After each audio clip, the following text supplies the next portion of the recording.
Dragon Ball Xenoverse 3. Let's talk about it, right? Because Dragon Ball Xenoverse 3 is getting a lot of hype lately because a lot of people in the fandom and the community are thinking that it's going to be shown sometime this month at a lot of these Dragon Ball events that are going on. Now, my personal opinion, I don't see it.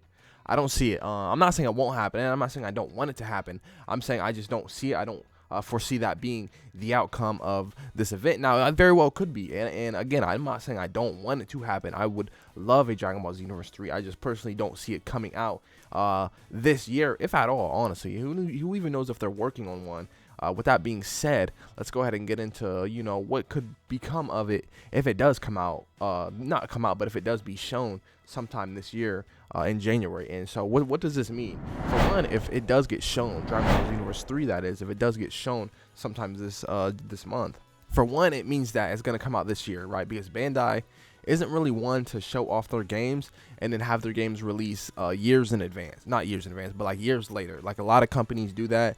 Bandai is not one of them. Usually when they show a game, it's usually close to release or relatively close to release, right? So when they first showed Dragon Ball Sparking Zero, it was coming out like in 11 to 12 to 13 months. So if they do show Dragon Ball Xenoverse 3 in January, which is this month, as this recording, it will probably come out in November, December, October, around that time frame. Maybe a year later in January of 2027. But not too far. It won't be too far. It won't be like 5 years, 6 years out. Not even 3 or 2 years. It'll be within a year. And maybe a few more months. Like at most 14 to 15 months. It won't be any time. I mean, and that's not close, but like it won't be anything that's like way too far out, right? So that's the first thing that's gonna happen if it does get shown, right? The second thing that I want to see if it does get shown is what is gonna become Sparking Zero, right?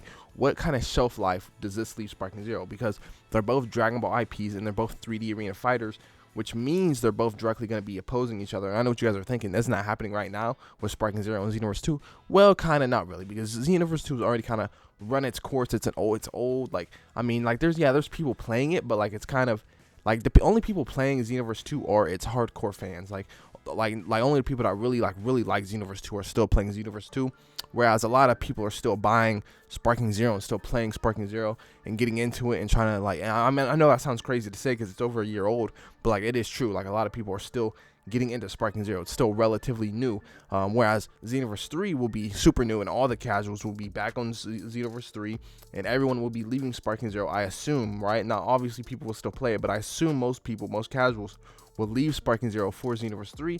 And I mean, that, of course, that's just an assumption. So it just begs the question, where does Xenoverse 3 leave Sparking Zero? And it probably leaves it in the fucking dumpster. And I'm just going to keep it a buck. That's just how it'll probably play out. I don't know that for sure, but that is just what I assume is how that will probably play out. The third thing I want to say for Xenoverse 3 is the characters, right? Because there's so many characters in Xenoverse 2 already. There's not really no one they could add in the Xenoverse 3 to make anybody hype, in my personal opinion. I could be wrong, but that's just my personal opinion. So what's going to be the selling point for Xenoverse 3, right? And it's got to be the created characters. They got to flesh that out way more than it is fleshed out in Xenoverse 2. And we can talk about this in a new video and really talk about that, but that's all I'm going to say. They have to flesh out the created character way more than it is fleshed out in Xenoverse 2, because at this point Xenoverse 2 is like way over 10 years old, and for them to like just have the same sort of created character kind of thing going on, it's kind of like, that's not it, bro. Like that's not it. They gotta flesh that out like way beyond what it is in Xenoverse 2. Like they really gotta push that forward for sure, 100%. I truly believe that 100%. You can disagree with me, it's okay. Leave a comment below if you disagree with anything I've said. Let me know what you guys think, right? Like pit me on, bro. Like pit me on game. You feel me? Like if I'm saying some foolishness, let me know, bro. Like I could just be like yapping, bro, for real. I really could be. I don't know, but make sure that like and subscribe button. You want to see some more Dragon Ball content and other anime games in general. And I'm out, y'all. Peace.